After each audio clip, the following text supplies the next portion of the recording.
All right, I call the meeting of June 12th of the City Commission work session to order. Can you call the roll, please? Commissioner Ide? Here. Commissioner O'Donnell? Here. Commissioner Shaw and Mayor Holliday are absent this evening, so Chair Mangelberg. Here. All right, the first item on our agenda is future agenda items. Are there any topics burning on your minds today, commissioners? Not for me. Not for me. All right, we have a change to the order of the agenda. We would like to propose that item 3D be brought up to the second on the agenda. Is there any objection to that? Oh, none. All right. With that, why don't we start with the Downtown Oregon City Association update presented by Carol Pauley and Jonathan Stone. Please come to the dais.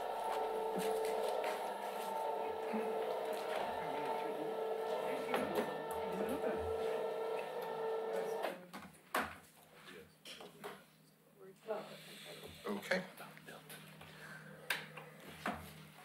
Good evening. My name is Jonathan Stone, and I'm the Executive Director of the Downtown Oregon City Association. My name is Carol Pauley. I'm the chair of DOCA. So we'd like to thank you guys for the invitation to come speak this evening. Since the last time we spoke, it was under very different circumstances at the last hearing of the Economic Improvement District, which maybe there were a lot of questions about what the future looks like for the Downtown Oregon City Association. So we hope to answer those questions, but first, I just want to remind you, or not remind you, but let you know that we had an election and they met after the last time that we met with you guys. So we're represented by 14 members of our board of directors, which is 12 voting and then 2 representing the chamber. And then Nancy is the city liaison to our board.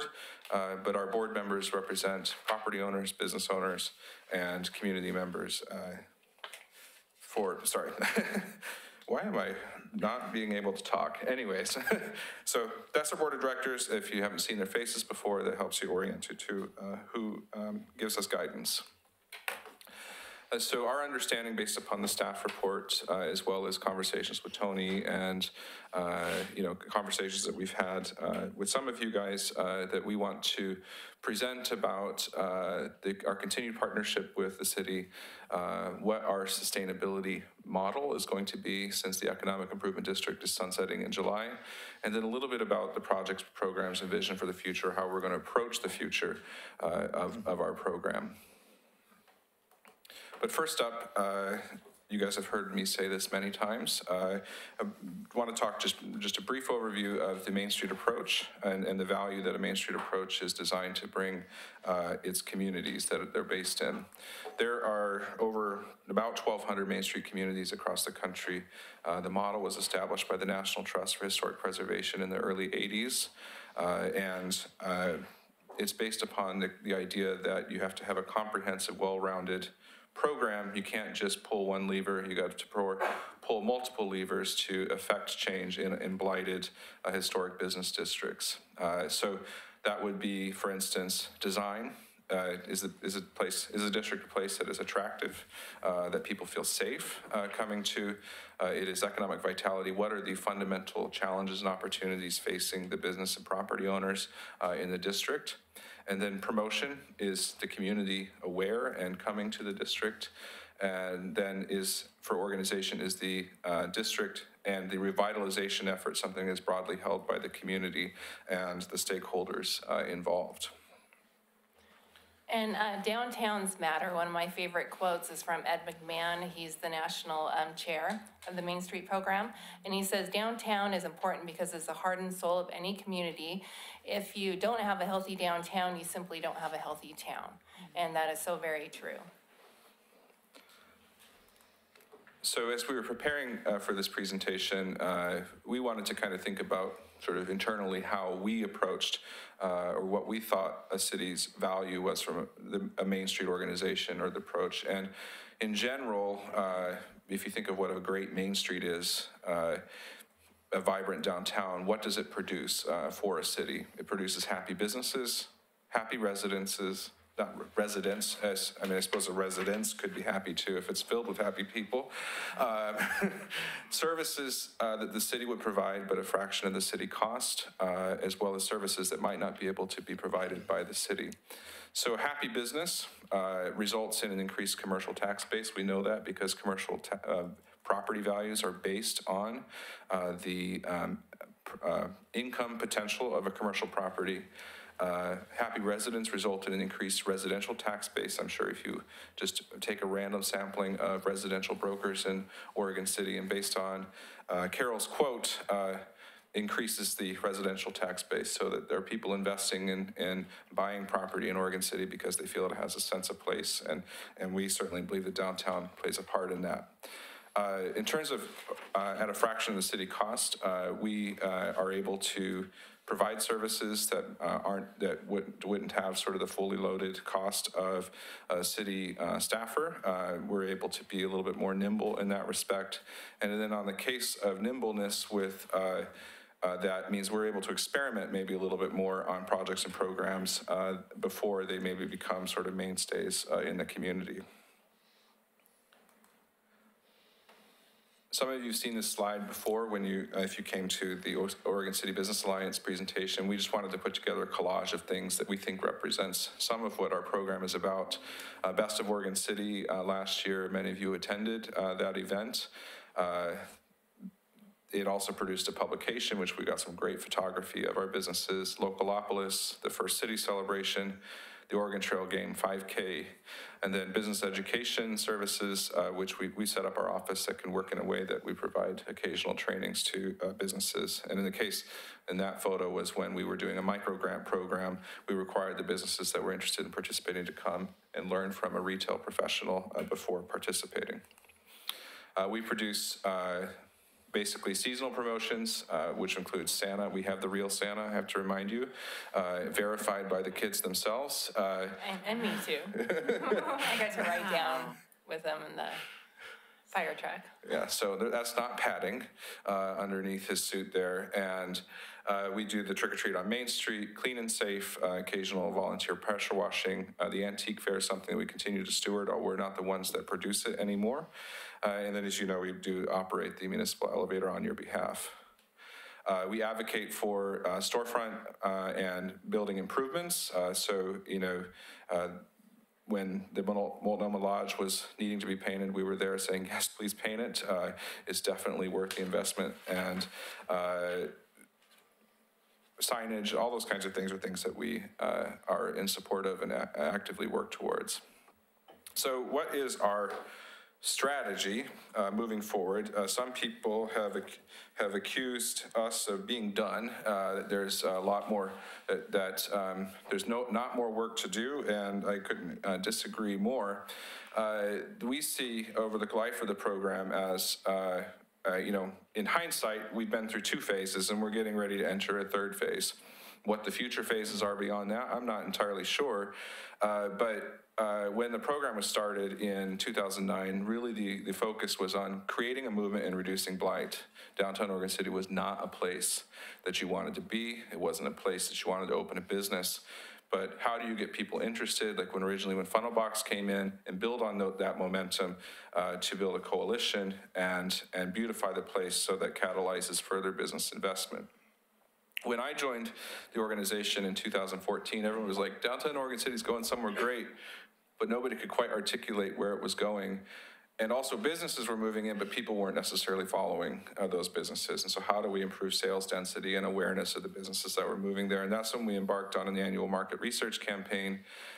We expanded and refined our summer event program and focused on key themes and strategies, which you've probably heard me beat the drum many times: our small town charm, destination restaurant and retail. Those kinds of things are sort of guiding principles that we believe help us focus the work that we've done and to brand the community as the special place that it is. Moving forward, as you're probably aware, is a lot more opportunity for downtown, but we're starting to bump up against more constraints. We removed constraints in phase one. Now there's more constraints that need to be removed in phase two. We've run out of, for the most part, leasable space in the district. There are obviously spaces that turn, but in terms of high quality space that supports the new business uses, there are constraints on parking, which is exacerbated by the fact that all of our developable land in downtown is covered in parking. And the courthouse moving is another example of that. So moving forward, we really believe that we need to refine and focus the efforts to now maximize the business potential for the businesses there, maximize the property potential, and then introduce new opportunities for the district. I don't need to show you photos, but I will. It's always fun to look at these, though. Before and after, downtown has changed dramatically. So what is our plan for the future? As I mentioned, we're entering a new stage. I want you to understand how we intend to sustain it.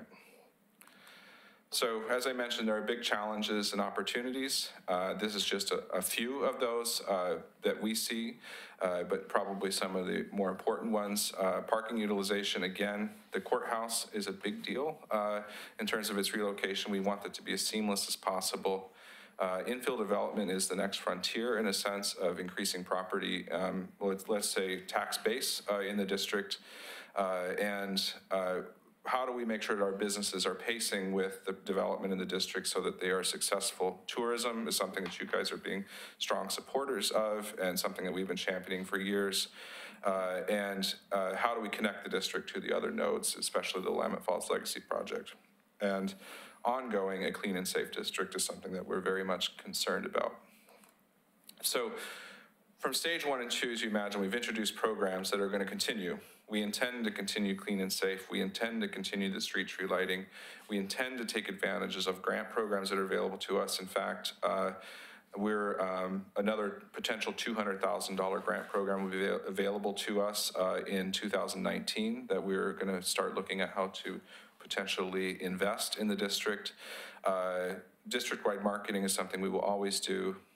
We hope to continue the relationship with the elevator, ongoing and enhancing it, such as the Elevator Experience Project that we're partnering with the city on through the Tourism Fund, and then ongoing events in the district. Moving into stage 3, we've been a lot's gone on in the last year, but we recognize that there's a need for a 3 to 5 year plan and a long-term vision for downtown.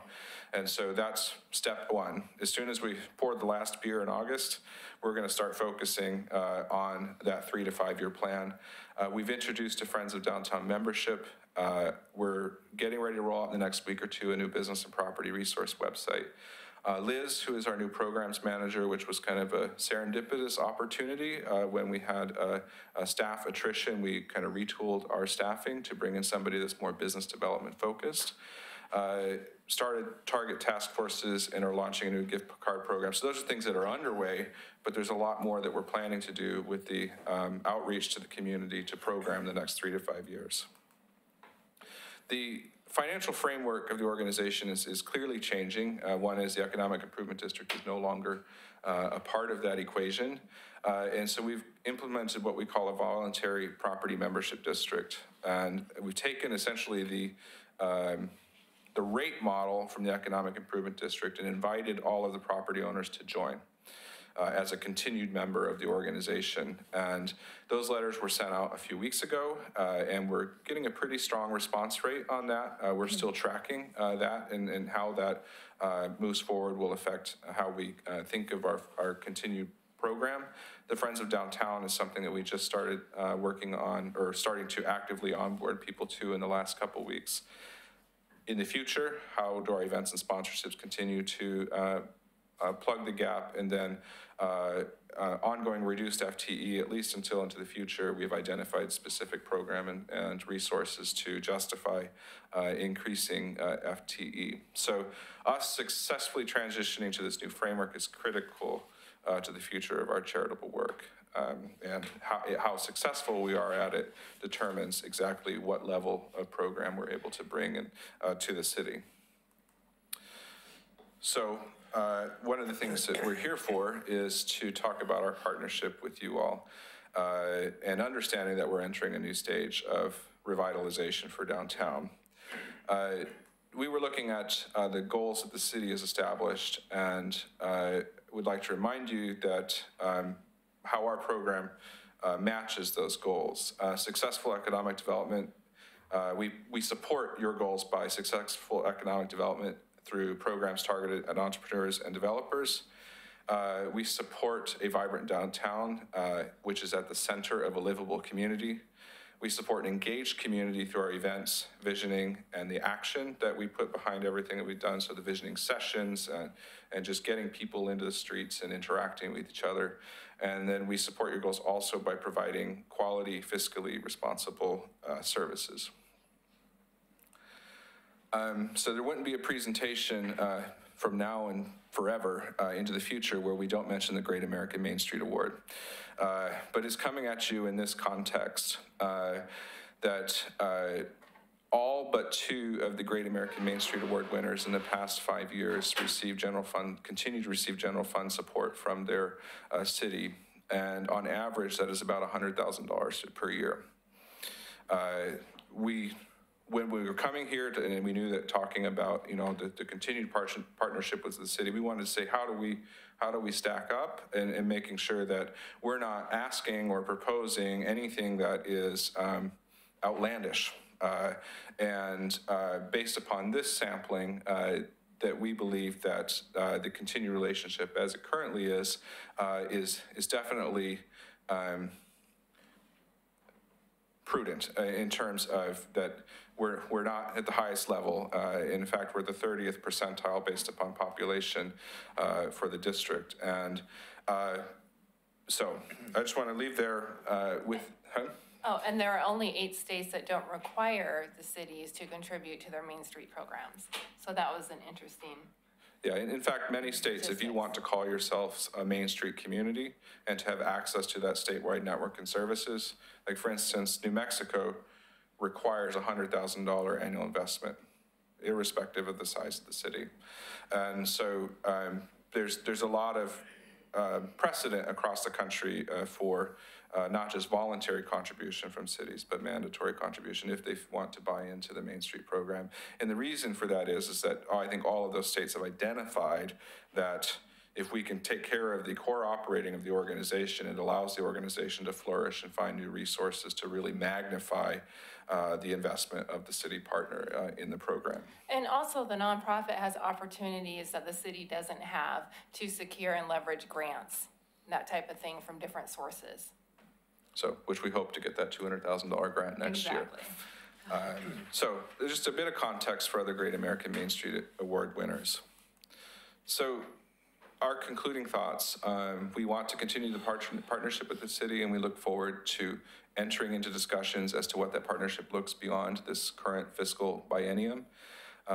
We've reduced our expenses, and we're well on the way to fundraising a significant match for the city's contribution that is planned for this year, or planned for, I guess, your next fiscal year, which is just a few weeks away. It is time to focus and fine tune on our collective efforts, and we will be soliciting broad feedback. We will be bringing our plan back to you guys for input on what that 3 to 5 years looks like. And there is still more to do. There is so much potential in downtown that, we just want to see our relationship work as well as it can be, because a strong downtown is definitely best for everybody in Oregon City. So I think that is the end. Questions, discussion, all that. Feel free. First, congratulations on all of your great work on getting the Main Street Award and pivoting to a situation where you have reduced resources and being creative and being flexible and finding a way to make it work. So I know it's a difficult time, but I'm excited and impressed to see what you've created so far. Thank you. It's caused us to be very creative, and sometimes things work out for the best. So we're really excited about the future. As a member of the board, I was very impressed with just the camaraderie that happened among the board members as they began to creatively find solutions to come up with money to continue on with the same program without having to reduce. And I just was so impressed with the strong, good faith effort. No one backed down, but everyone, continued to be positive and work towards solutions rather than, stepping back. So I guess I'm just really proud of the strong efforts that the board worked together to come to where we are today. Well, thanks, Commissioner Ide. And I think part of that reason too is because people really believe in the program. It's a national program. It's proven as an economic development driver. And the businesses and the community, they really do support the program. Even though there was a remonstrance, people still said, I believe in the program. And so that's at the heart of it. It's a strong, effective program. So I just, to your point, Nancy, we're not out of the woods yet. One of the side effects of having to be more based on ongoing fundraising is that we rely on riskier, unsure funding mechanisms. So selling that beer on August 5th and 4th is going to matter even more this year to make sure that we're able to operate. And we're really thankful for how much the city's invested at the 50, 60 and the prior levels when the program first started, because it reduces a lot of the uncertainty that allows us to focus on leveraging it. If we were having to operate the program on beer sold only, we would have to be a lot more conservative in how we approach entering into new program, creating new things, and really that sort of experimentation that I think is what drawn the attention to the district that has happened. And I want to mention for people too watching, the beer sales are through the Beer Fest and First City and our other events. It's not like we just have kegs that we're at our office. It's through events. Yes, no, we don't have a speakeasy in the back of our office. Important to note. I think the success of the Main Street is seen by the activity you see at night. It's gotten a reputation as a great place to come and eat. It's a really vital place, and that is our front door. And tourism is something that we're increasingly focusing on, and a lot of that happens in our Main Street and will even grow as the Willamette Falls Legacy Project grows. So it's important work. I also think it's important to continue to track the successes that you've had so that, the city and others are investing in downtown and, what is that ROI when it comes to, what we're getting back for our investment. Right. So, and I know you've been doing that and I've seen that on the board, but it just needs to continue because obviously for so many states, to require the investment from the cities, there's reason for that. So I just want to encourage you to continue tracking that in some way. Absolutely. And Liz, our new programs manager, has Main Street experience from other communities and other states and has definitely brought a level of creativity to how we can better track the outcomes of the work that we've done. And so she volunteered, so she gets to be the one that really helps us up that level, and we look forward to annual presentations to you on a more structured basis. It's been kind of more ad hoc in the past, but as we create an annual report, I hope we'll be back in January to talk about how things are moving forward. Well, there's no question in my mind that your organization has done good things for downtown. I enjoy it. I mean, I was sorry to see the remonstrance vote. I mean, I know it's divided into zones 1 through 4, and there's a part of me that feels like zone 1 has benefited heavily, and I thought it should have been a team effort and carried forward, and everybody should have stayed in the game, but I don't have a say in that. I just watch it as a citizen. I think there's some things that are just housekeeping matters to me. I guess the first question is, you're facing budgetary constraints and challenges.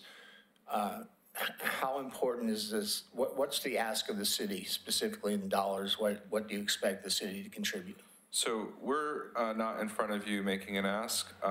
It's the timing of this is because the next biennium, or year in the biennium is coming up, which already has budgeted $60,000 for it. So that, you know, we've planned on that 60,000, and that 60,000 is definitely what is helping us leverage and kind of prove the new financial model. And we welcome the opportunity to come back to you in the coming months to talk about what a continued relationship might look like in the following biennium. Did you previously operate under a charter of the state's goals and objectives and methodology and financing? Is there a charter that DOCA operates under? Or is it all verbal? So in terms of the state? No, in terms of what you put before in 2008 when this occurred, was it just a verbal presentation like tonight? And this is what we intend to do? And The MOU? I mean, I understand, I'm looking at the Memo of Understanding. It's pretty basic. Yeah, I guess my question, Jonathan, is there's an evolution of the organization, as there has to be by virtue of the remonstrance vote. And you're facing some challenges. And I look at it as a caretaker of the city, and I'm positive about it. Don't misunderstand anything I'm about to say. But I look back on these records, and I want to compliment the staff and Tony for providing to me, because they're the basis of these questions. We currently budget $60,000 toward it. I don't understand how we arrived at that amount, because everything I see says up to 35.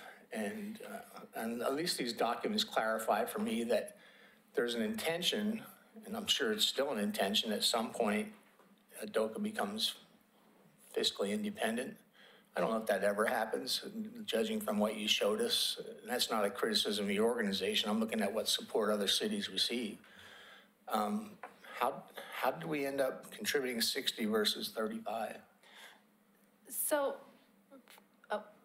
do you want to say something? I would love to hear the history you know, because Okay, I'm not okay. sure I know the it whole. predates me, so. So, yeah, so from my understanding, is basically to provide that structure so that we can follow the Main Street program, and that structure starts with an executive director. So really to establish Lloyd Purdy, I mean, obviously he was, you know, cost more than that, but that really was the base to make sure that we had an executive director so we can follow the 4-point program. Well, I understand that, Carol, but I mean, I'm looking at section 3I, and it says the Main Street Board will work to become financially independent of all cities' funding, staffing, and operations. And then if I go to the second document that controls this conversation, which is, are we still operating under a 10-year-old Memo of Understanding? We've not moved forward to a firmer document, which is one of the goals that I'm looking at on all these documents. So maybe that predates both of you. Yeah, it does. Okay, well. So if I was to venture a guess, was that at the time, Main Street was new to the state. And so introducing Main Street as a approach to Oregon City was something that was unknown, and we couldn't look to our peers in Oregon to, you know, have maybe a good feel good about, is this something we want to commit to long-term as a city investment? And so my guess is that the intention to sunset any city contribution may have been out of that uncertainty at that time. I don't know that for a fact, but what is probably maybe happened since then is that with continued budget cycles, that amount has been increased because time passes and things get more expensive, but also the ambitions of the program grew and the city's share in that ambition. So the city's contribution's been increasing at this rate, the program's been growing at this rate, so we've been able to creatively leverage the city's dollar. When we first started, the city was providing more than half of the organization's funding, and in terms of that general fund contribution, and now that ratio is much lower. So we'd like to be able to bring more resources to the table. But I can't speak to the decisions that were made. when the Economic Improvement District was, last time when it was revised, the amount was increased from 50 to 60, and I think that was a decision that David Fraser, the former city manager, was part of. Yeah, I struggle with, I don't mind what we do. I just want to be diligent that we've got a couple documents in front of us here. This is, the Memo of Understanding is a non-binding agreement because we're still in the organizational phase. Well, 10 years later, maybe we're in the reorganizational phase, I suppose. But at a future date when the program, and I'm quoting, this isn't me speaking, at a future date when the program is further along in its operational mode, a more formal and binding agreement will be developed. Budget impact, fiscal years, up to 35K. So I just think that, I think the details are important. If this evolved into some other number, I think we should have been able to document it. But nobody knows how we got from 35 to 60 and have been making that contribution for a number of years. And I think that behooves us as government officials and staff to understand how that happened. Again, there's no question in my mind that you do good things for the city. And there's some challenges ahead because as the membership declined, your revenue base declines with it, and it's going to be difficult. So these are housekeeping things. I don't think we should operate down the road and say, these are the controlling documents. If they need to be changed, change them.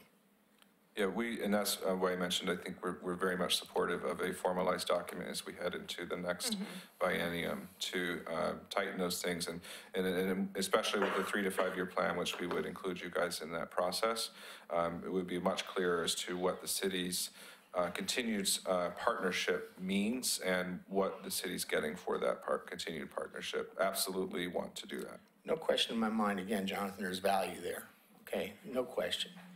I just wanted that if somebody were to walk in, had no knowledge whatsoever, read the documents agree with what our process.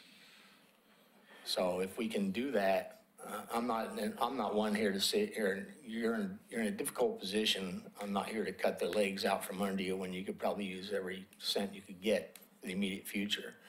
And I'm not going to oppose another cycle of this type of funding. But before we come back to the table, this needs to be cleaned up. And if that takes an effort of staff and commission and your people, then let's clean it up.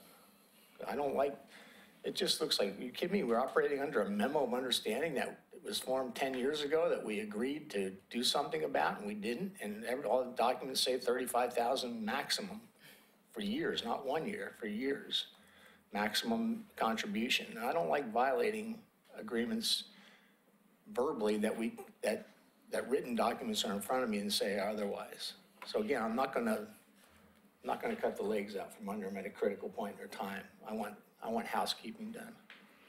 I would fully support the discussion of working toward a new agreement between DOSA and the city. I just think that makes complete sense.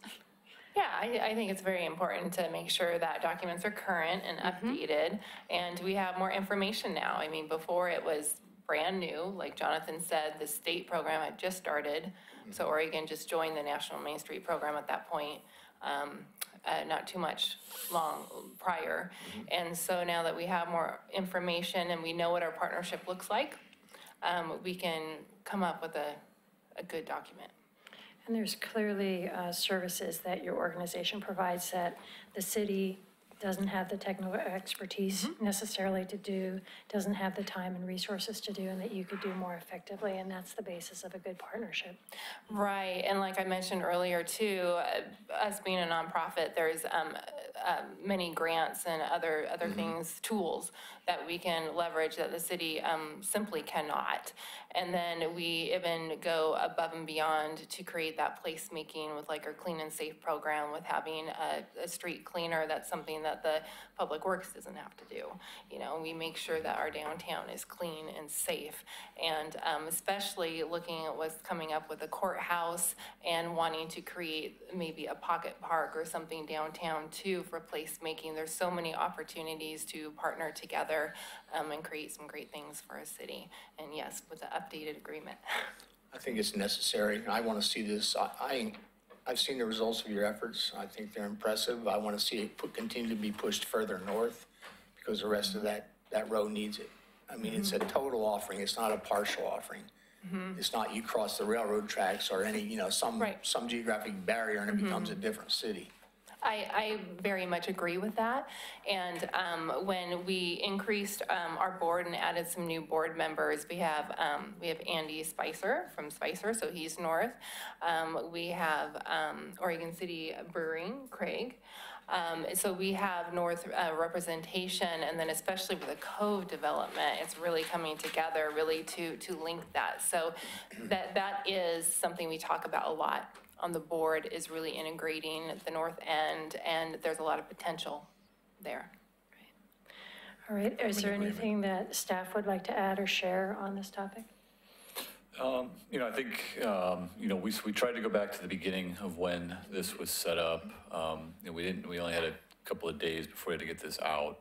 But we'll go back and look to see if there was another agreement that, you know, so essentially it says a future date when the program is further along in its operational mode, a more formal and binding agreement will be developed. We haven't found that. I mean, I do remember just anecdotally discussions about funding during budget process. I guess I just don't have a complete understanding. So I guess the question is, do you want us to spend time going back and trying to recreate how we got to where we're at, or just move forward knowing that a goal would be some type of an agreement that spells out a little bit better what the expectations are, justification for the funding?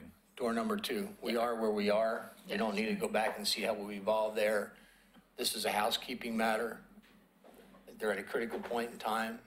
When we proceed forward, let's see what it needs to be and let's structure it and let's replace a 10-year-old memo of understanding where everybody agreed to replace it. Sure. Get the documentation in place, firm number on the funding and commitment. Okay. That's okay with everybody else up here. Yep.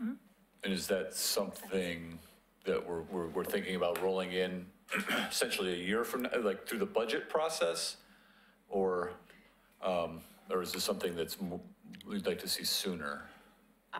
I would suggest it's going to take some time to have those discussions and to work that all in, and through the budget process might be a really appropriate time. So kind of shoot for about 6 months from now as we get into the budget process. Right. Especially understanding that, you know, the Downtown Association is going into their busiest time of the year with all the events, and just to be sensitive to that as well. Well, I understand what you're saying, Commissioner, but I also feel that these folks have a clear vision of what it is they want to accomplish and what they need. I bet they could structure a working document to at least guide us in those discussions without too much trouble. And I'm not saying it has to be done in a week or 2 weeks. I'm saying that work on it as you have the opportunity. And I don't think it needs to be a long-term discussion. Once we understand the clear vision and our future fiscal relationship, I think it's something we could put to bed pretty quickly. Yeah, I would offer that, so if I'm understanding correctly, it's business as usual currently, which means that the current budgeted $60,000 would be remitted in July, and then we are actively working towards forming an agreement. If I could ask that that agreement, if we don't finalize that kind of agreement, say, you know, we want to make sure that our 3 to 5 year plan is something that you guys are you know, want to invest in. And that's something that we don't want to take a long time putting that 3 to 5 year plan together, but that we're not going to have the space or time to really think about a thoughtful one until after the Brewfest at the beginning of August. That's fine with me. What I'm saying is you can do a preliminary document. You can even stage a document that you feel this is what our mission is. This is what we'll need to accomplish it. I'm not saying you have to state a number that you need in 5 years. That number might change significantly. A lot of events can happen in 5 years. And I think there should be a phrase in there that we can revisit this amount at specific times to determine if it's still appropriate. That may be a plus or minus figure. I still don't want to lose sight of the goal, and maybe nobody becomes fiscally independent, but it's a nice statement. And if it were possible, that'd be great. But if it's not, then let's realize that reality and go with it. Yeah, I think you've given us good direction for discussion, and we can come up with something. Yeah, let's take it 1 year at a time, you know, for 2019, because I don't want to fund this at $60,000 again next year. And not saying I wouldn't, but I don't under this arrangement here. But I would under a specific arrangement. You may review it and say, I need more, I need less. I don't think you'll say I need less. But, you know, there'll be a justification rather than a nebulous 10-year-old document that we're operating on doesn't even match what we're doing. Right. That's all I'm saying. Understood. Is there anything further on this topic? All right, thank you very much. Appreciate your coming. Thank you for having us. All right. Moving on to item 3D that's been moved up, policy direction, creation of a hearings officer to process appeals of land use decisions. Laura Turway. Thank you very much. Good evening. After, generally we receive, I don't know, a couple land use appeals a year. Last year was difficult. We had 6 land use official appeals. And after that, I was asked to do a presentation regarding our appeals process, looking at how does everybody else handle appeals. We'll go through some information, and at the end of this, I'm just looking for direction from the commission as to if we ought to keep our appeal process the same or start to look into other processes. City Attorney Kabizman's gonna hop into the presentation and help us out at bits and pieces as well. All right, so before going forward, we have to go back a little bit. So some basic knowledge that you're all aware of, but just for the viewing audience, is that we have a municipal code, and in that code, it has criteria for development. Some examples are on the screen, but things like how tall buildings can be, a minimum number of windows, their minimum design standards, things like that. We write staff reports and go through a process to approve development. And a little jargon here, but there's a couple different types of review. And the review process is really based on how much discretion is involved. So we talk about them in type 1 through 4. So type 1, the smaller number, is the easiest review. So say you want to do an addition on your house report or something like that. As you get higher in the type numbers, they get more complicated and more discretionary. Examples of type 1 applications, we talked about additions, but decks, sheds, things like that. We can do those over the counter, or sometimes they take a week for commercial development. Type 2, it's a little bit more complicated. We have standards, but there's limited discretion. So we still have things that, like height limits, where you get 10 people to look at a criteria and they'll give you the same result. But we also have a little bit of discretion. We have transportation engineers doing studies, geotechs doing studies. And so when we start to get into some of that, it's a bit more discretionary. So we have a public review process for that. The review process includes a public comment period and a decision. That decision is made by staff. And the reason why staff makes that decision is, again, because there's that limited discretion. It's pretty clear. You get a bunch of people that read the code, and you generally end up with the same result. That decision currently can be appealed to the city commission. This process of getting an application in, having a public comment period, writing a report. As a side note, I apologize for the length of our reports because I don't know if we've given you many under 100 pages lately, but it does exist. And so they're quite lengthy, and we have to have a decision. Then after our decision is done, we have a 2-week appeal process. Anyone can appeal that decision. Then we have to notice the appeal, set up a hearing, write a report. The person who appeals us identifies the reasons why it was appealed, and basically you have a hearing based on those rationale. Hearing if it ought to have been approved or not using the criteria in the code. That whole process has to take 120 days, which sounds like a long amount of time. But once you start to break out all of the pieces and the noticing requirements and writing reports for the staff report, then writing reports for the appeal, and it's inevitable lawyers are part of those appeals process to make sure that we are legally sound, it eats up a lot of time. So that's our current process. Decision by staff, appeal to city commission for type 2 staff level decisions. Type 3, we're talking about planning commission. If I can interrupt for a moment, on a type 2 appeal, is the city commission the appeal of last resort? Is that the final? Yeah, Okay, thank you. At the city level, those city commission decisions can be appealed onto LUBA or the Court of Appeals, but it's a last city decision. Okay, thank you. for type 3, you could think of things like schools and churches and nursing homes in residential areas. So they're a bit more discretionary. So those types of decisions or uses can make sense, but there's things that we want to think about that are a lot more discretionary as to how many schools or churches or nursing homes in one neighborhood is too many, what is the traffic impact due to the neighborhood, things like that. So we do the same thing that we did before. We notice it, write a report, things like that. But we also post it in the paper, and we have legal requirements that it's got to be posted in the paper 21 days before the hearing. So that kind of slides out. So when the first planning commission hearing comes, because it takes a week once we send it to the paper to get in the paper, you can see all these like Gantt chart flowing in our heads.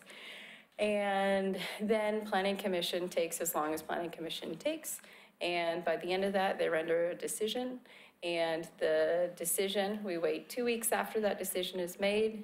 If we get appeals, they're normally on the last day, 14 days after the decision is made.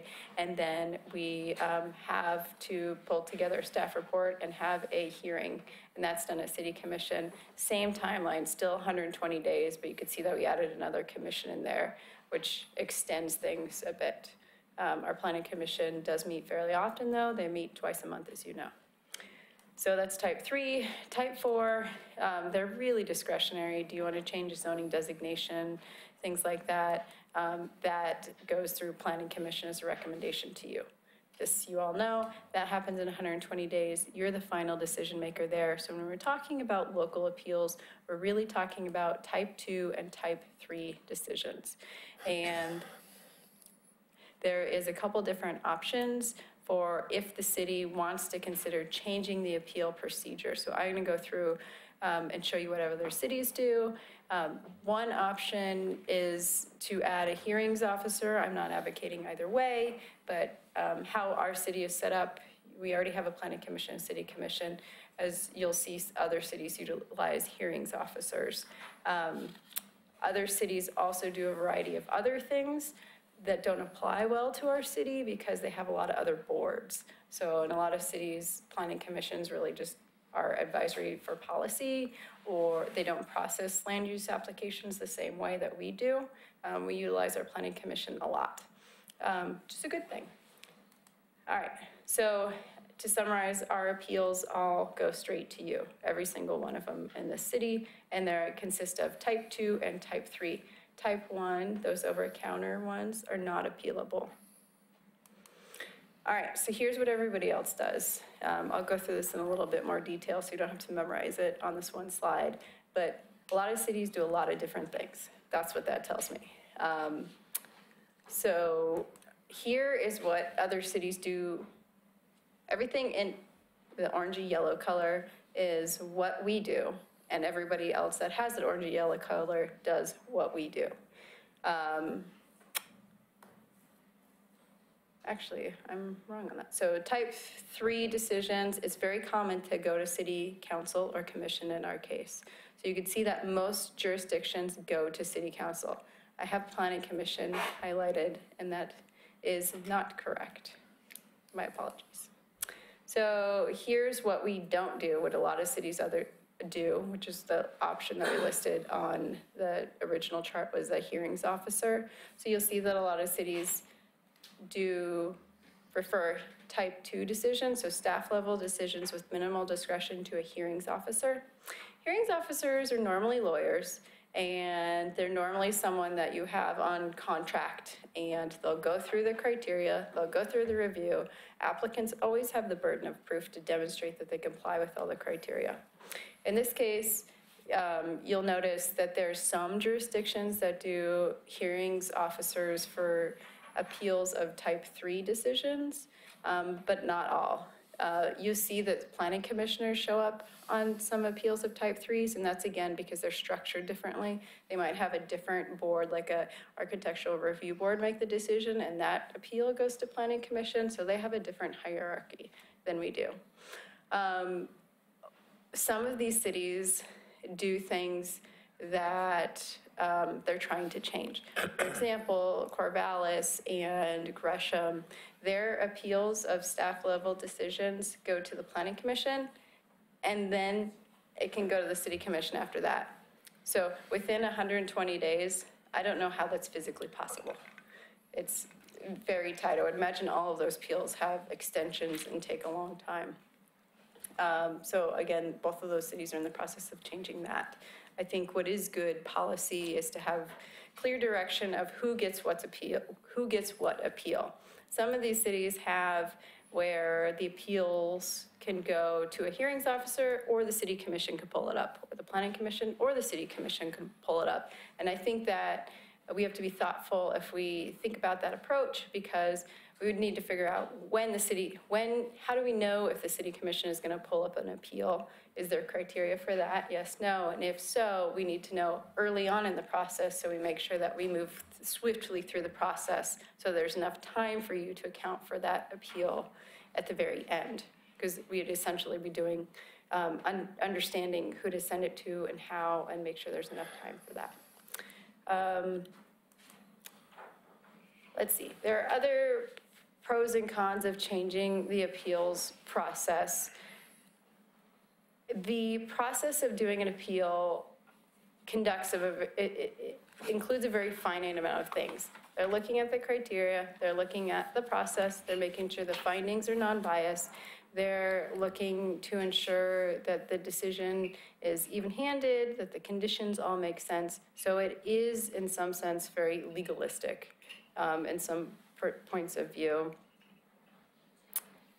Are there any questions on anything? Yes. So far? I'm sure there is.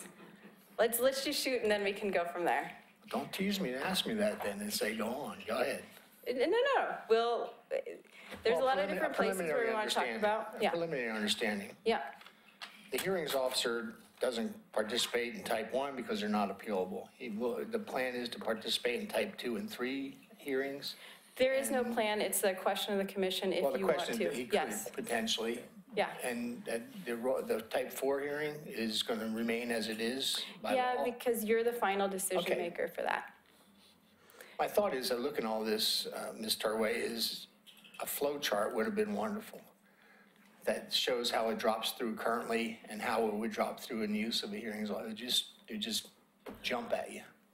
Yeah. Maybe for the future you'd consider it. I think in these flow charts, so for type, let me go to type 2. So for type 2, it's really just changing out the appeal of the City Commission to the appeal of a hearings officer if you want. And then for the type 3, it's again doing the same thing. Planning Commission decisions, if you want to refer it to a hearings officer, you can. So it's switching the name of the commission should you choose to. If you wanted to add another layer of another commission, you certainly can. I wouldn't recommend it because I think I have some great concerns of the time if you were to add another body to review an appeal. See, my thoughts are when we evaluate this proposal, what does it save in time? What's the trade-off in another position versus, I mean, your staff is still going to have to do, will they do less work? They're still going to be the ones that gather the information. It'll be the exact same for my staff. I think the thing that's going to be different is if you would like a lawyer making the decisions rather than a commission making the decisions. So if you want that legal perspective on it from the commission. And one of the things that I think would happen is that typically when there's an appeal of a type 2 or type 3 to the City Commission, we're typically fairly heavily involved in the staff report to make sure, the legal aspects are covered. If in fact you have a lawyer who's a hearings officer, the city attorney's office may not be as involved in the staff report and report to that hearings officer to the same extent. So there might be, some difference in the approach there. Typically when I've been involved in hearing officers' decision in other jurisdictions, you don't see the city attorney's office weighing in except for in specific limited questions. That makes perfect sense. I can't see in any proceeding where you advise one side and then go in and act as the hearings officer. Yeah. Yeah, no, you want to be neutral. in its evaluation. Please continue. I have a question about, so if we change the code to allow the hearings officer, can the city commission at some point say, we don't want to use a hearings officer at this point in time, we want it to come to the city commission instead, or do we have to follow the code? I mean, is there discretion there So on, particular? there may be some ways to do that. It sets up some odd things. One part is timing. Let's say staff makes a decision, there's a 14-day appeal period, and the appeal period runs the day of the day after a city commission hearing. Then the city commission wouldn't have an opportunity to determine whether they're going to make a decision for another chunk of time. It just adds to the timing. To the extent you have a code that says goes to the hearings officer, that's what you'd have to follow the code. You could build in that flexibility there and say, city commission decides whether it goes to the hearings officer or not. But Would the hearings officer decision be appealable to the city council, or would that be the final word? It's however you restructure it.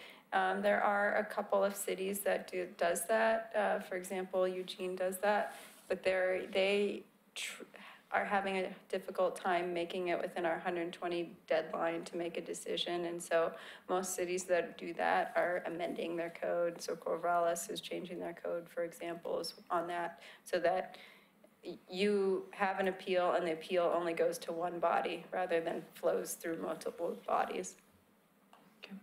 And like any decision, the hearings officer decision is appealable also to LUBA. yes. See, that's why for me, it's a cost benefit analysis. What's the benefit? Is it time savings? Is it more direct? Does it offload your department? Does it shift things, It offloads you, as a commission. Offloads us? Yeah, You should have led with that. Well, think about, so here's an example, is that you have a new development going in a historic district that has to go to the historic review board, and maybe it's a conditional use. So, but you're hearing about it, you're seeing it on Nextdoor, you're hearing about it on Chit Chat, you're getting emails about it. People are asking you about it, and our recommendation to you is not to really talk about it, because you're potentially going to be the juror on any appeal of the historic review board or staff's decision.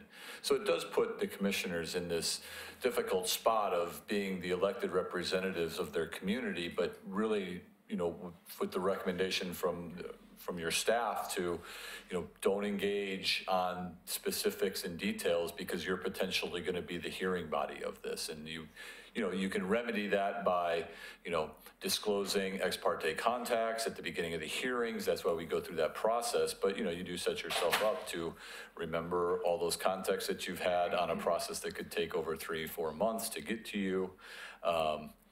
What you read, there are protections to deal with those issues, but it is a difficult spot to be in. I've probably emailed all of you. You've asked me, I've heard about so-and-so, and my response is usually, you're probably going to hear that on appeal. Please send them to staff and we'll address their concerns. So it creates that separation, so there is no potential conflict of interest or bias for the commission. There's part of me that likes the hearings officer to be the decision maker, and then it goes forward from there if it needs to LUBA. But there's part of me that says this city commission, elected by the people, gives up any input into that, and that's food for thought. And then if the city commission is still going to be the last resort, what's the gain of the hearings officer? What's the point of then? Yeah. That's the discussion we need to have. I think that's why some of the jurisdictions do hearings officer for type 2, but maybe not type 3, because there is so little discretion in some of those decisions. They're not these big policy decisions that the commission needs to weigh in on. And we do, if we ever have a policy decision like Parker Knoll, you can pull up decisions to the commission level too. So there are ways in which, if we feel you need to see something, or you feel you need to see something, you'll get it. Yeah, that's that other option. It kind of clouds the water a little bit. The city commission decided to hear this one, but not that one. And I guess a more formal question to you is of these various types of appeals, do you have a breakdown of what constitutes the demands on your force? Are most of them type 2 and 3? Yeah, it's about 50-50. It depends. You've heard a lot about appeal fees lately. There's a flip side to that, is that we do have a really low appeal fee for type 2. It's only $250. So most other cities are nowhere near that. And then what's that? We also have an appeal fee for historic review boards, only $50. So we keep some appeal fees low. We're legally required to have the $250 appeal fee for land divisions, but not for everything else. So we do tend to see more appeals for the cheaper things that need appeals. That being said, type 2 decisions do not have that much discretion at all. And so I don't know that you need to see the appeals, because there's nothing. You're not making policy You're not decisions making policy as part of decisions. those. Or even type 3 are also not, they're more discretionary, but also not policy decisions. So Laura, of the appeals we've seen this year, how many of them would you categorize as type 3 and how many type 2? Most of them, so you've seen a lot of projects, but you've seen a lot of recommendations from Planning Commission. Most of the appeals you've seen this year are mainly type 3. Typically, you would have seen a type 2 and a type 3, maybe one of each a year. Most of them you've seen have been Planning Commission. My experience of just hearing the appeal, most of them have been, pretty straightforward, and, the decision comes rather easy. That there are times when it's highly technical, and, we aren't staff. We don't have your training and your background, and you do these things every day, and so that's why, the thought of a hearings officer, someone who understands the technicalities and knows, can just go through the materials very rapidly and, understand where it's all coming from. That to me is where I would appreciate having a hearings officer, but not always. So that's why I asked the question about, would we have discretion at the end? But I can see where that would be a problem too, so I'm just blabbering. Was there more presentation you had to give, Laura? Or are we in the discussion mode? Yeah. We're in the There's no discussion more. mode? We are in discussion mode. Okay. Is there anything? No, I think we touched on the key points. Does the commission forego any decision-making responsibility? And then the optional, we choose to or not to hear this one, that could be very difficult. To me, it's a cost versus payback reward. When do we benefit and when do we do not benefit? If there's a benefit that's measurable, it would need some thought. And I would think in order to give direction for staff that we would need to have, since this would be, if we were going to move something forward for further discussion or whatever, we'd need the mayor and our other missing commissioner, Brian. Yeah, it needs to be the full commission to make a decision. Does this action, the same time constraints, the same time guidelines still apply? There's no change by going this alternate route? Everything still stays the same? Correct. So procedure is the same. It's just a different person sitting on the dais. And there's one sort of nuance to that, in that the commission has their 2 meetings a month, and so the hearings are tied to those meetings, whereas a hearings officer is a little more flexible, and so they could have that appeal gets filed, notice goes out, and it's 14 days after the notice, regardless of whether that's a Wednesday night or a Friday, or a Friday afternoon or whatever. So there's a little more flexibility in the schedule. So if we were to allow a final appeal to the city commission after the hearings officer heard it, does the hearings officer come in and give testimony at the city commission? Typically, no. What will happen is it's the same as a planning commission decision that you have. You have the written document, and the planning commission doesn't come in and explain their decision and explain what's going on. We'll just have the written summaries as we currently do. Correct. And also, one last thing is this process of deciding, should we keep our appeals process the same or change our appeal process? It doesn't happen in vacuum. It'll happen at a series of public meetings that the public would be invited to participate in as well. So we'd go before Planning Commission and City Commission. After all the years, you know, we haven't, I mean, and I guess I'd say this is all relative, right? You have to sit behind the dais and hear these appeals, but I don't think we've heard, we haven't had that many. I mean, they kind of go in streaks depending on, you know, what the controversial issue is. I think Public Works and some of the things that are going on in Kenema kind of drove some of the appeals that you saw this year. And, you know, I guess I go back and forth because I understand the technical side of, you know, some of this stuff is pretty technical. And, you know, it'd be great to have a hearings officer be able to come in, you know, really dive in on the facts, you know, stay out of some of the emotional, political side of it.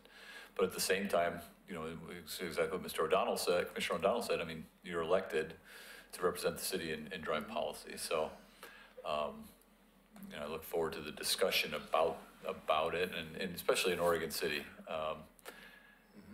We tend to be pretty hands-on here, it seems like, historically. I may be getting ahead of myself. Just go ahead. So I'm the one that brought this issue for us to talk about for a number of reasons, and I'd like to explain that. But first, I'd like to say I would be in favor of having the type 2 appeals at least go to a hearings officer so that we're really, as a commission, only dealing with the most discretion, the most political, the most policy-oriented decisions. And here was my reasoning for bringing this forward. We're not land use experts. The decisions we make are based on layman's understanding there's something that we're going to miss, which opens us up for lawsuits and appeals, which are expensive for staff and time-consuming and make a decision so much longer than it has to be. So I come from Clackamas County, where there was a very effective hearings officer, well-respected, well-acknowledged as being even-handed and fair. And having someone with that expertise, I think, reflects well and sets the bar high for the community.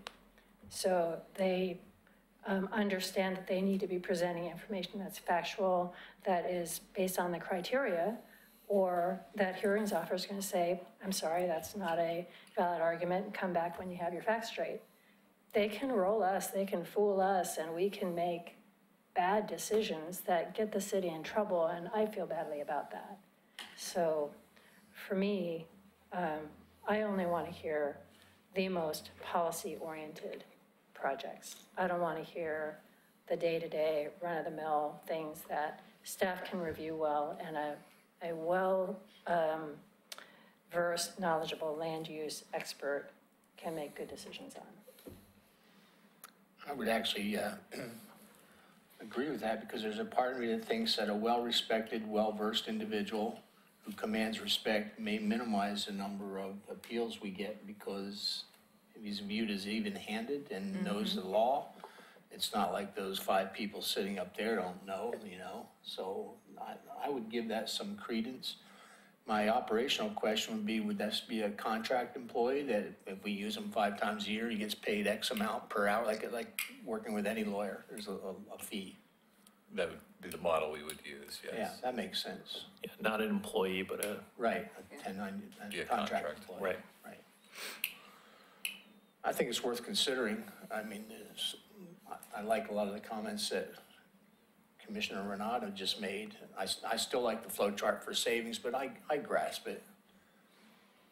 I think it's worth pursuing, but again, I'm with you for all 5 commissioners and mayor present. Maybe we can talk to the mayor and Commissioner Shaw, see if we can get them to watch this section and then bring it back, you know. I mean, I think we've identified some of the benefits and maybe some of the downside, and we've certainly identified a couple of the potential trip hazards.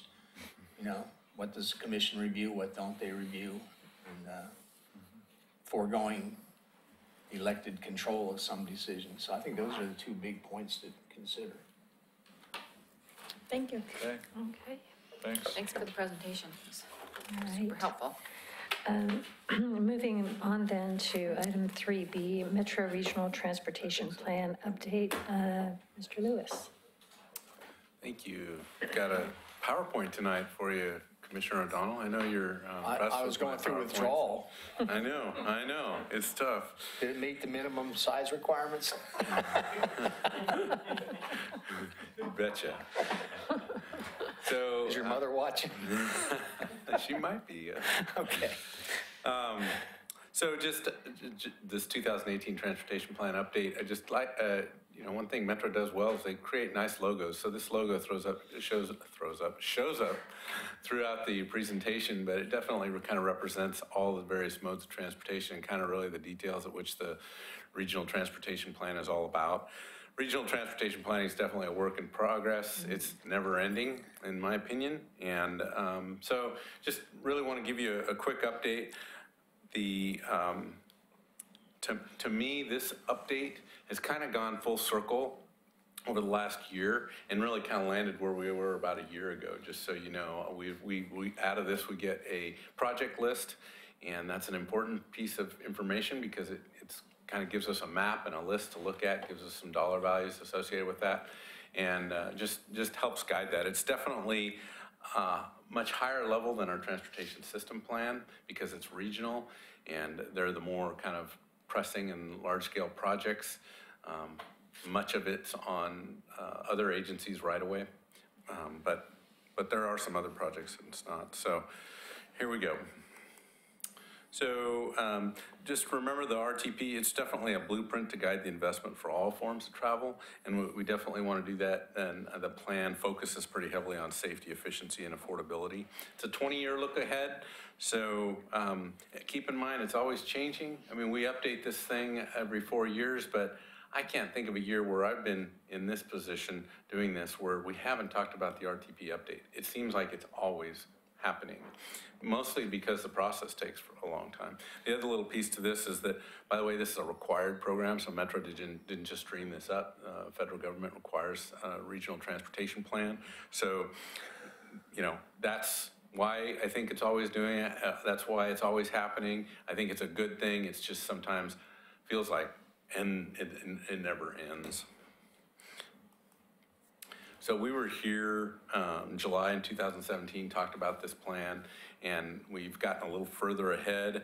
The process does move fairly slow, but completion of the system evaluation of the constraint. So some of the things that we've done within the last year, and I say we being the region, completed a system evaluation of the constrained list of projects submitted in July of 2017. So we submitted a bunch of projects, a lot of information about those projects, project estimates. A lot of that came out of our transportation system plan and the updates that we've done to our transportation system plan. And Metro reviewed that. They plugged a lot of that into some of the models that they do. So safety models, transit freight, air quality models, they plug all that information into their, I'd call it a black box because we seldom see that information, but they give us results as to how good or bad the region is doing overall based on all the city's input. So we've also had what is called a regional leadership forum meeting where regional leaders provided feedback on the preliminary findings of the technical analysis. And then we've also updated all our projects submitted. So we took the 2017 list. We found some other items that needed to be adjusted. So we've adjusted that and provided that information back to Metro. They still have more they want to plug some of that information back in just to make sure it's accurate as it can be, but that's kind of where we're at today. And we're moving towards adoption, okay? So, let's see. The takeaways from the analysis. Safety, definitely a high priority for this RTP planning, trying to build a safe transportation system across the region. Congestion, we're not going to stop growth, even with some of the public hearings I've heard where folks just get so frustrated about the traffic impacts of growth.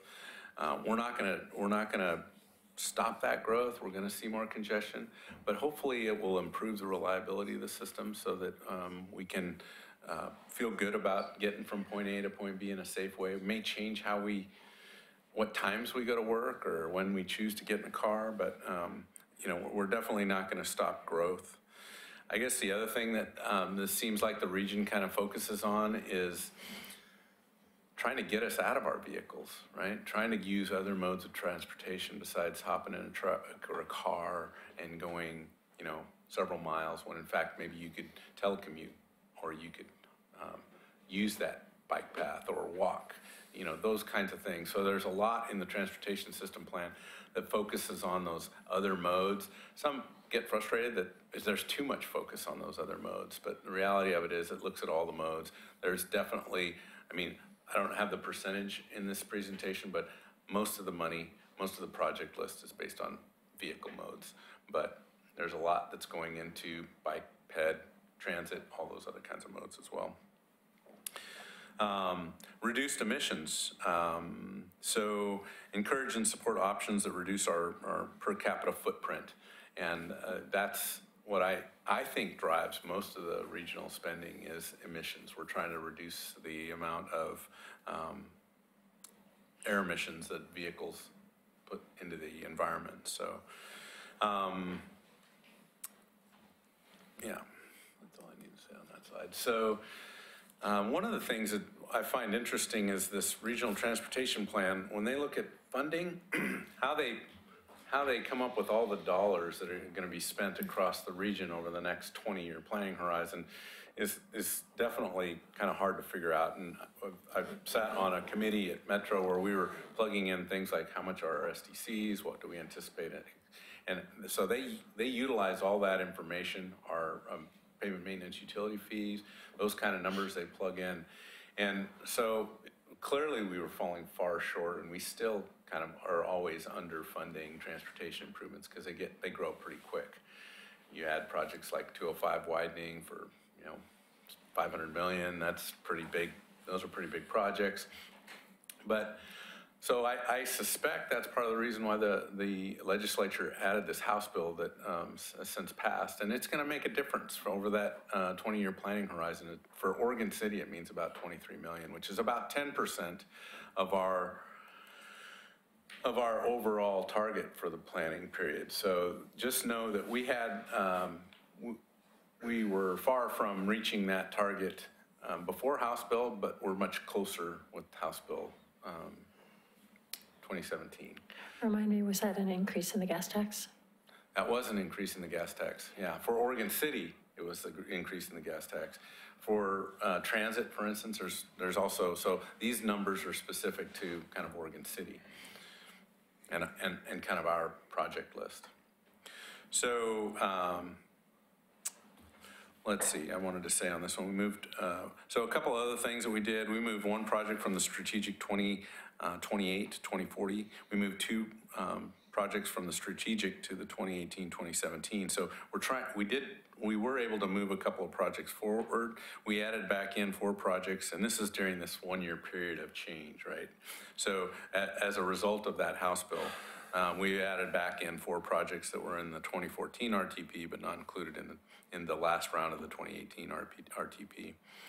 A couple of those projects included the, I'll go through that in the next slide, but basically we've got 46 million in that 2018 to 2027 financially constrained list. And by financially constrained, that basically means that in the region there's enough funding to be able to fund those projects. That's the thinking. And then 67 million in the 2028 to 2040 financially constrained. And then there's another 113 million on what they call a strategic list, which there's big questions about how you would fund that particular part of the list. But so out of that, that first really 100 million is, there's funding thought to be available over the 20-year planning horizon. That additional 113 million is questionable as about how we would do that. Maybe another legislative fix, maybe a voter-approved bond measure. There's lots of discussion about how to fund this gap going on in the region right now.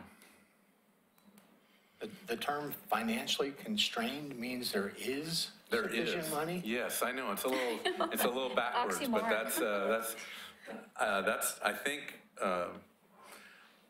I'm sure that was a Metro term. I don't know. They better go consult a dictionary.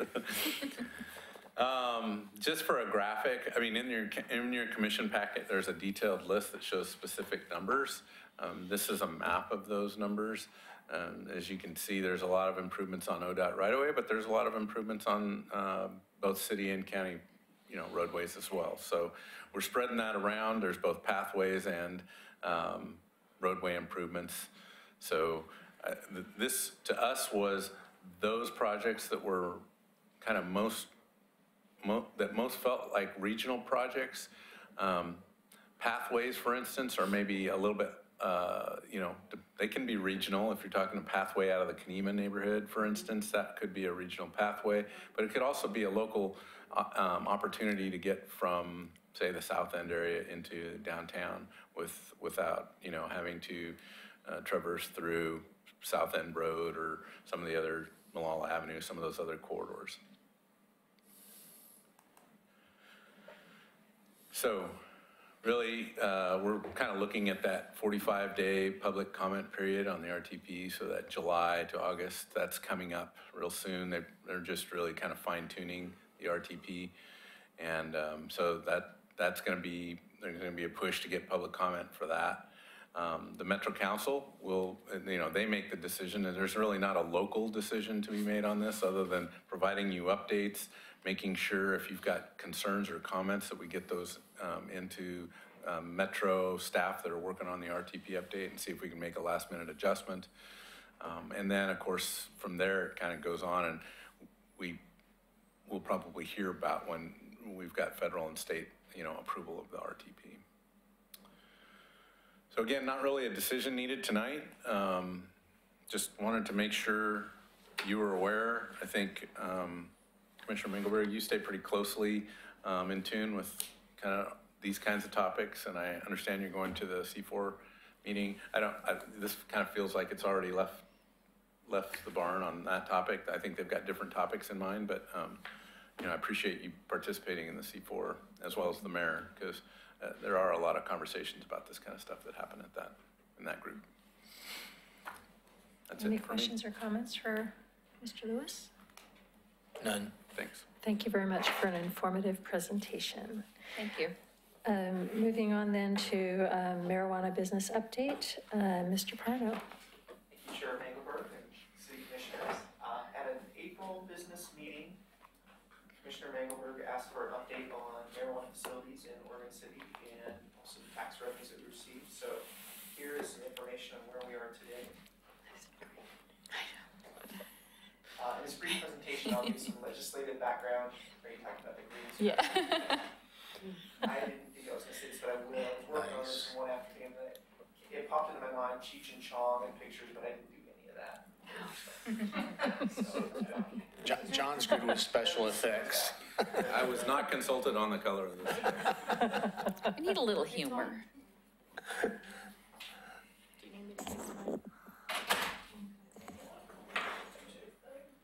Maybe that wasn't captured. It was just fine. Oh, it was. Now it is. We're good? Yep. Okay. So I'm going to talk briefly about the legislative background at the state and local level. I know you're familiar with that, but a little bit of background there. And then present an overview of the local regulations that local businesses are subject to if they want to sell marijuana products. And then I'll give you a summary, a breakdown of the licensed retail facilities that exist today, and also a breakdown of the tax revenues. So Oregonians voted to legalize medical marijuana back in 1998, and this allowed folks with medical cards to purchase marijuana from certified facilities under the oversight of the Oregon Health Authority. And then in November of 2014, Oregonians voted to legalize recreational marijuana. The law took effect in July of 2015, and there was a transition period where the state figured out how to regulate general sales. And during that time, medical marijuana dispensaries were allowed to sell recreational marijuana for a short time. And then finally, in January of 2017, the law went into full effect, with retail stores able to sell recreational marijuana as long as they had a license from the Oregon Liquor Control Commission and followed state and local laws. During the state's transition period, Oregon City worked on legislation to support the expectations of the local community. In November of 2015, the City Commission passed an ordinance to prohibit marijuana facilities until residents had an opportunity to vote on the matter in a general election. This was actually part of the state law that required if folks were considering opting out as a city, they would have to put it on the ballot at the next general election to let the local city folks vote on whether they want to do so or not. And then before the general election, the city established time, place, and manner regulations for marijuana facilities in order to be prepared should the voters approve the businesses, and also just to inform the local vote that was upcoming. The Planning Commission and the City Commission put a lot of time and energy along with staff into determining what those regulations would be. They had a couple of surveys, they had an open house, they invited the OLCC to make presentations, they had shared meetings with the Planning Commission, lots of public hearings. So a lot of work went into making those decisions to support what the community's desires were. And then in November of 2016, the Oregon City voters did approve marijuana facilities and also imposed a 3% local tax on sales.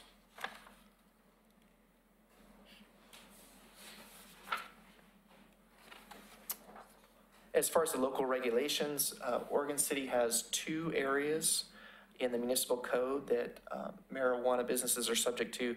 Section 3.06 just establishes a 3% local tax on retail sales. The Oregon Department of Revenue collects the tax on behalf of the city, and there are confidentiality requirements under state law that don't allow us to talk about who's making what kind of money, but we can budget the full amount in our budget. And then the other section, 17.54 and so forth of the city code, actually establishes the local requirements for all marijuana businesses. There's zoning and location requirements. For example, a marijuana business generally cannot abut residentially zoned areas, and they cannot be located within 250 feet of a park, a child care facility, or a public transit center. And they also can't be located within 1,000 feet of a school or another marijuana retailer. In addition, marijuana businesses can't be operated as home occupation, and the law prohibits mobile vendors, outdoor sales, drive-through and walk-up windows, and there are also odor and disposal standards. And at the time, the City Commission also considered an additional ordinance to ban outdoor cultivation of marijuana as a nuisance, but you decided to hold off, and I think that was to reduce government intervention if it wasn't necessary. And the statement made at the time was, if there are lots of complaints, we can address it then. And I've recently contacted the police department and the planning department, and both have indicated there haven't been a lot of complaints. So that seems like that was a good decision. I think there's been a small handful, and those have been handled through other areas of code just fine. If that's worked. Then after regulations were established and voters approved marijuana facilities, the city's planning department and the city attorney, particularly Carrie Richter, established operating procedures to address business license applications. They did an amazing job. I was involved in quite a process going from there, and they were very thorough in addressing all the things, and their goals were to be fair to businesses that were coming in and also to support community expectations around marijuana businesses. And so far things have gone really well in terms of what they're expected to do and the expectations for businesses. Since that time, the city's received several applications, and there are currently 8 approved businesses in Oregon City. Kind of looking around the web and seeing some of the locations, it looks like they're all active. And then there is one that is currently under review that would be the 9th business that's licensed. And you can see generally where they're located there. Retail sales of marijuana are subject to both state and local taxes. The state of Oregon collects a 17% tax, and it's distributed as shown. The majority goes to the state school fund, which is good for schools, direct allocation. And then 20% is to mental health and alcohol and drug service programs. And then some various agency distributions with monies allocated to the state police and the counties and cities, generally for law enforcement to support drug enforcement programs.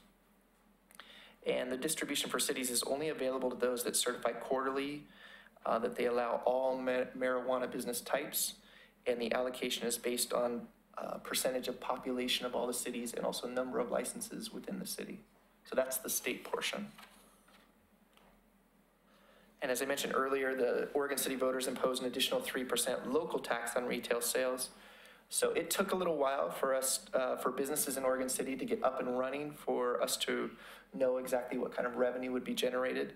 But we've received consistent revenue over the last 2 quarters, so since January of this year. And we anticipate that we'll receive about $183,000 annually in marijuana tax revenue from both the city and state portions. And the revenue is currently being placed in the general fund reserves with expectations to allocate to police and parks in the next budget cycle. The police portion would be consistent with the state allocation for enforcement programs in support of the additional effort to monitor and oversee. And in addition, it was kind of timely for us because we hired the new homeless liaison officer to in the last budget cycle without an additional funding source. So I think it ensures the continuance of that position. So it gives us some confidence there. And then one of the commission objectives is obviously to fund kind of our backlog of parks deferred maintenance. So I think if there's additional funding, the plan is to put it towards parks. Mr. Parno, what was the law enforcement portion under the state? Was it 40%? It was a preceding slide. It was a 10% of the state's 17% goes to law enforcement. So of that $94,000 a year would be for law enforcement. 10% of the state's allocation. Do you want to look at that? 40% to schools, 20% to mental health. State police get some, counties, and then the cities get 10% of the state tax. Is that your question? Which is about 94. We're getting 10% of 17% or 1.7% of the total. Yeah, that's correct. And then of the revenue that we glean, which is a combination of this and our local tax, what percentage of that revenue goes to the police department? We haven't designated a specific percentage. We have not. Okay, I misunderstood then. No, thank you. I think they're fine. They probably don't need any. Well, again, it's very helpful to have locked in that homeless liaison position, and some of the efforts of the commission have been really important to the commission as far as supporting some of the homeless issues that we have in the city. And I know there's some program costs that go along with that as well. And then I did want to point out, I know Commissioner Shaw isn't here tonight. He's actually at a conference supporting South Fork Water Board, our water treatment plant partnership that the city has. But he has asked the city manager and myself about a request to provide a small amount of funding as a contribution to a local prevention program for youth called OC Together. And, I would typically advocate that revenues that come in the city be focused towards city core services like parks and police and the general fund. And the city manager feels the same, but the request was for about $5,000 to $6,000 annually. And, I think we could leave that to a political discussion. And I suggested that Commissioner Shaw bring that up at a subsequent meeting and maybe have OC Together come in and do a presentation, because it seems like a reasonably small amount. Didn't I understand that as part of the state program, there's some counseling and resources for addiction? That's right? correct. Okay. Yeah. So this request would be in addition to that? That's correct. Thank you. Yeah, and of course, it's always up to a commissioner if they want to sort of talk with that with the larger group, then that would be perfectly acceptable. Okay. And with that, that's marijuana in a nutshell. Any questions or discussion items? Just one for police. Has there been an increase in police activity needed due to marijuana activities? Yes and no. So not the retailers have been really good. They have it's very clear talking to them, and I've been into the facilities. They have a very vested interest in not having problems with us. And there's a lot of money behind a lot of these shops, and I think they're very diligent about what they're doing, and there have not been problems there. The problems have all been in black market marijuana and oils. We've had a couple very serious fires.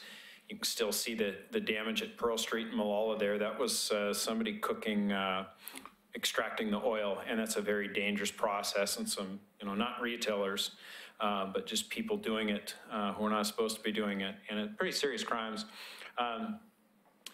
The statewide conversation about marijuana is really about this black market idea of there's a lot of money in marijuana, and there's a lot of marijuana that's being grown and shipped to states where it's not legal. You can make a ton of money doing it here, and there's kind of this apathy in our state about marijuana. The biggest thing locally that we're seeing is the use in kids, amongst kids, is it's just through the roof. And I think that culture that is here, wherever you lay on it, I think that has created in kids an understanding that it is really okay because so many adults are behind doing it.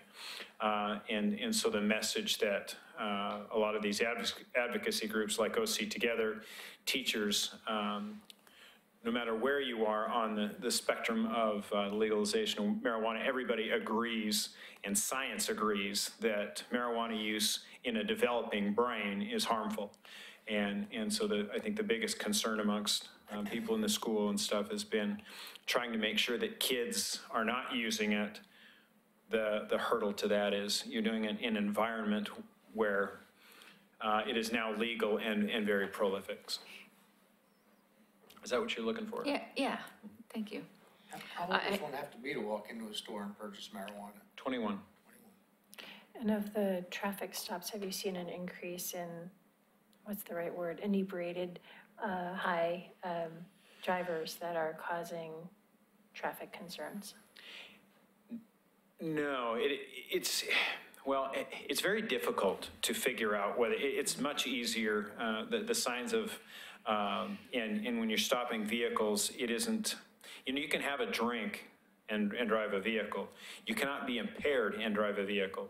So what an officer has to prove is impairment. They ask somebody to do tests because they can see that they're impaired, and it is much harder to prove and really to quantify. That's the biggest problem. If you could come up with a test, the equivalent of a breath test in marijuana that won't just show presence, but also can tie it somehow to a level of impairment, you could be a billionaire. So that's the problem, is it is prolific, more people are smoking, but it is extremely difficult for us to prove those cases.